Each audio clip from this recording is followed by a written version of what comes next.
Havaya bak.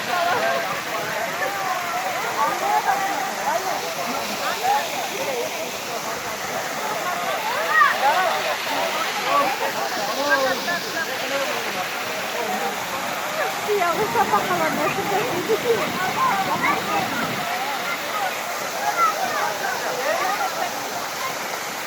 Şöyle kan yedi şahit söyle. Ya oğlum nasıl kalma? Bak gel gel.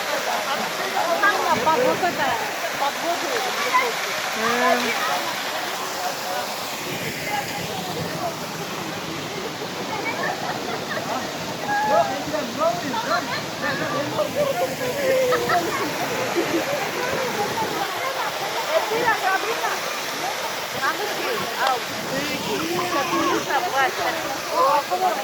Abi neydi Salman. Yok. Salman. Yanıma gelelim.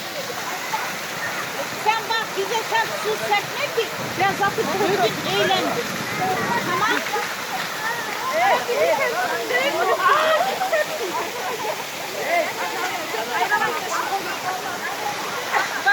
Beyin arabası böyle.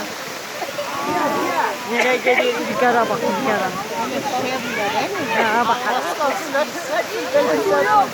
Evet tutarına bakalım. Nefesim açtı.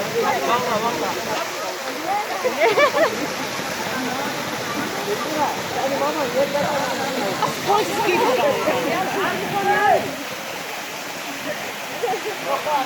İlgaz!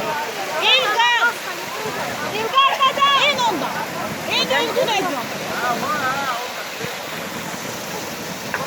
Tamam, koysa. Ha? Koysa gibi de ondan olursa. Daha şeydir işte. Açıkalım mı?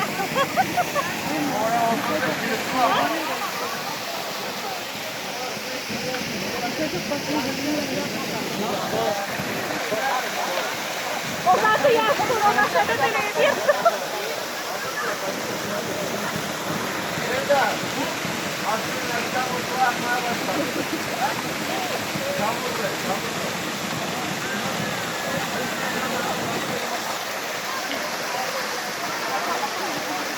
Al düşecek ha oğlum.